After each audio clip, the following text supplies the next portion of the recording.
बिहार के इस चुनाव में युवा चेहरों की भरमार है। कुछ तो पहले से ही राजनीति में है, जैसे तेजस्वी यादव डिप्टी सीएम रह सके हैं, चिराग पासवान जो है वो सांसद हैं, लेकिन इसके अलावा भी कई नए चेहरे हैं। शरद यादव की बेटी सुभाषिनी इस बार चुनाव मैदान में है, शत्रुघ्न सिन्हा के बेटे लव सिन्हा भी चुनाव मैदान में है।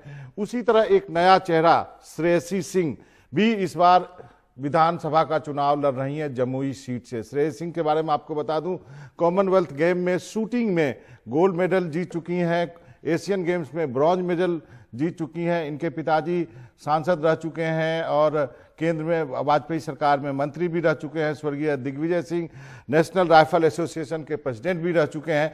तो श्रेयसी सिंह हमारे साथ जुड़ रही हैं जमुई से। श्रेयसी, आपका बहुत स्वागत है एनडीटीवी से जुड़ने के लिए। आपने चुनाव के इस वक्त भी समय निकाला। मेरा पहला सवाल यही है, आप एक शूटर हैं, कॉमनवेल्थ गेम में आपको गोल्ड मिला, एशियन गेम में आपको ब्रॉन्ज मिला। हम जैसे लोग जो कि खेल के प्रेमी हैं, खेल को फॉलो करते हैं, हमें उम्मीद था कि आप जो है ओलंपिक में भी जाएंगी और शूटिंग को अपना कैरियर बनाएंगी, लेकिन आपने राजनीति का रुख किया, क्यों? एक तो पहली वजह यह है कि टोक्यो ओलंपिक गेम्स 2021 में पोस्टपोन हो गए थे और उसके कोटा जीतने के, ट्रैप वुमेन के कोटा जीतने के बहुत ही कम चांसेस थे, जो मेरी स्पर्धा है जिसमें हम भारत को रिप्रेजेंट करते हैं।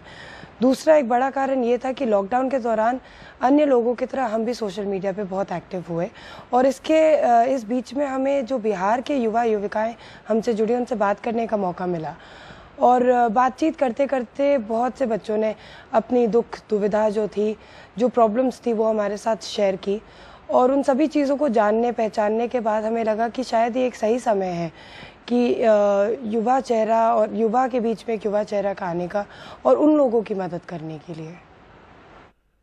क्या आपको लगता है कि बिहार की राजनीति में आने का ये सही समय है, क्योंकि एक पीढ़ी जो है वो अपनी अंतिम पारी खेल रही है? यदि नीतीश कुमार की बात करें, रामविलास पासवान रहे नहीं, लालू यादव जेल में है, अब चुनाव लड़ नहीं सकते, तो क्या ये सही समय है आप जैसे युवाओं को बिहार की राजनीति में आने का?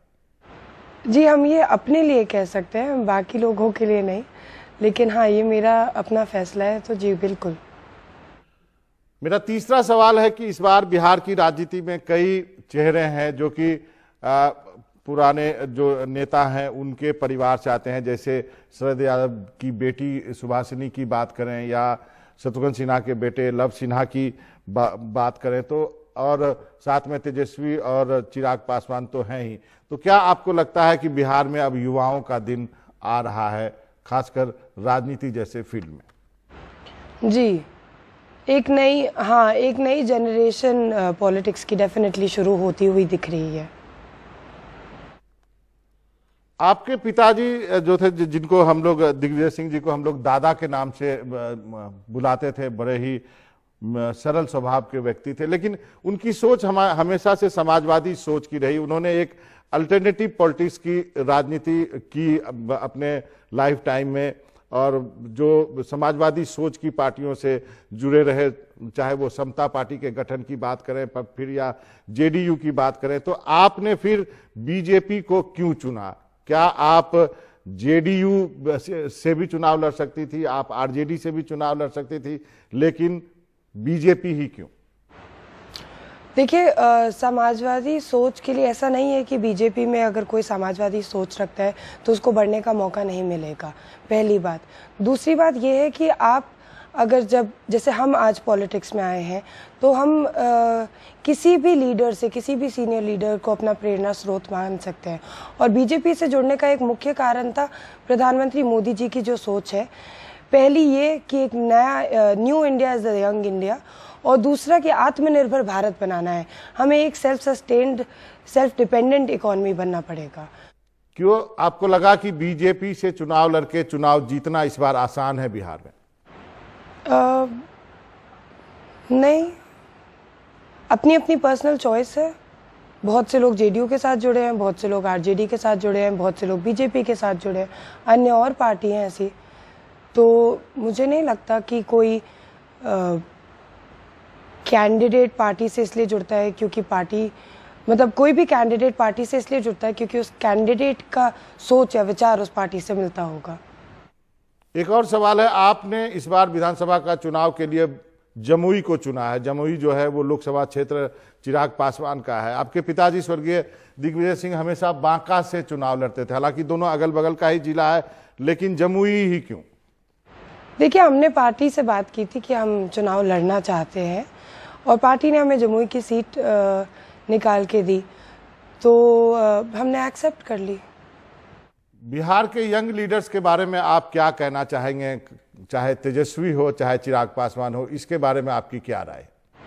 जी, जितने भी यंग लीडर्स हैं, मेन विमेन दोनों को पहले तो मेरी बहुत बहुत शुभकामनाएं कि, और हम तो स्पोर्ट्समैन हैं, तो स्पोर्ट्समैनशिप के स्पिरिट से भी आते हैं कि ओपन प्लेइंग फील्ड है और सब लोग अपने अपने काम में जुड़े हुए हैं। जो भी बिहार का विकास चाहता है, बिहार के युवाओं का विकास चाहता है, उन सबको मेरी शुभकामनाएं हैं।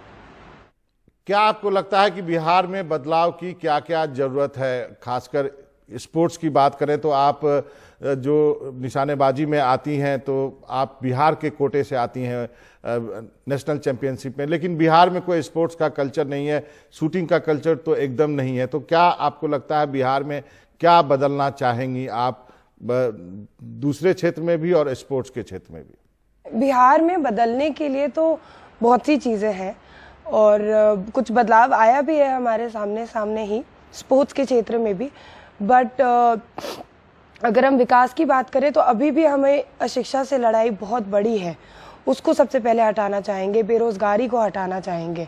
क्योंकि आपने प्रश्न स्पोर्ट्स से जोड़ के पूछा, तो आपको एक छोटा सा जो विजन और सपना स्पोर्ट्स के लिए हम लेकर आए हैं उसका उदाहरण देते हैं कि मध्य प्रदेश में जैसी स्पोर्ट्स एकेडमी चल रही है, कुछ वैसे ही तरीका का स्पोर्ट्स एकेडमी हम भी बिहार जमुई में लेकर आना चाहेंगे। आपको विरासत में मिली है राजनीति, और शूटिंग भी कहे तो एक तरह से विरासत में मिली, क्योंकि आपके पिताजी नेशनल राइफल एसोसिएशन के प्रेसिडेंट होते थे, तो दोनों जगह विरासत था। एक जगह स्पोर्ट्स में आपने अपना हुनर दिखाया, गोल्ड मेडल भी जीता, बाकी पदक भी जीते, लेकिन राजनीति में उस विरासत को आप आगे कैसे बढ़ाएंगी? कैसा रिस्पॉन्स मिल रहा है आपको? नहीं, बहुत ही अच्छा रिस्पॉन्स मिल रहा है। लोग काफ़ी प्रसन्न हैं कि हम इस चुनाव में उतरे हैं और पिता का नाम लेकर पिता का काम आगे बढ़ाना चाहते हैं। उन सबको यकीन है कि क्योंकि उनका डीएनए हम में है, तो उन्हीं की तरह ईमानदारी से, सेवा भाव से काम करेंगे।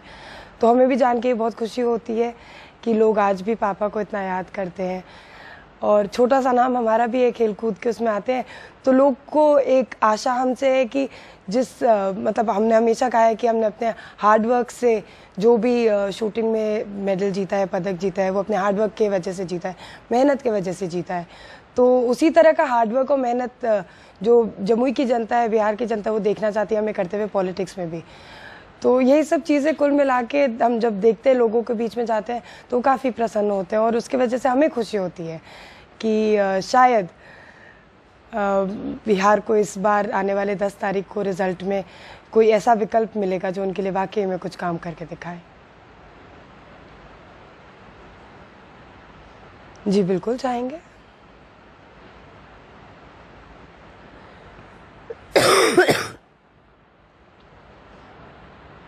जी, आपको खांसी हो रही है, आपकी तबीयत ठीक नहीं है, इसी पर एक सवाल है मेरा। जी जी, बिहार के चुनाव में ऐसा देखा जा रहा है कि लोग मास्क ही नहीं लगाते हैं, और मास्क यदि कोई बांटता भी है तो उसको मोड़ के जेब में रख लेते हैं, जैसे मास्क नहीं हो कोई टॉफी हो। तो इस बारे में आप क्या कहेंगी?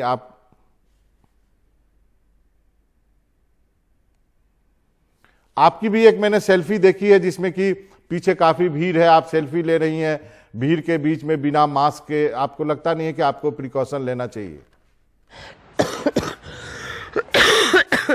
फेस मास्क हम लोग डिस्ट्रीब्यूट भी करते हैं, बट रूल्स और रेगुलेशंस ये सच है कि बहुत हद तक फॉलो नहीं कर पा रहे हम, क्योंकि हमको लोग सामने से आते जाते देखे नहीं है उतना, तो अधिकतर लोग हमसे आके कहते हैं कि प्लीज़ थोड़ा फेस मास्क हटा दीजिए, ईवीएम पे आपकी शक्ल कैसे पहचानेंगे।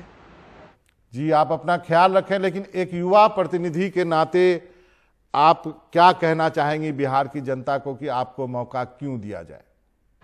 एज अ युवा प्रतिनिधि हम सबसे यही अपील करते हैं कि एक मौका ज़रूर दे के देखिए। हम जिस लगन और दृढ़ निश्चय से आज तक निशानेबाजी में बिहार और भारत का प्रतिनिधित्व करते आ रहे हैं, पदक जीतते आ रहे हैं, ठीक उसी तरीके से या हो सके तो उससे दुगनी लगन से, मेहनत से बिहार और जमुई के लिए विकास का काम करके दिखाएंगे। चलिए श्रेयसी, आपका बहुत बहुत शुक्रिया। आप अपना ख्याल रखें। इस कोरोना के वक्त में आप चुनाव लड़ रही हैं एक ऐसे जगह में जहां पर लोग जो है वो इतना एहतियात नहीं बरत रहे हैं। आपको खांसी भी हो रही है, लेकिन आपने वक्त निकाला अपने चुनावी शेड्यूल से बात करने के लिए। इसके लिए NDTV की तरफ से आपका बहुत बहुत शुक्रिया।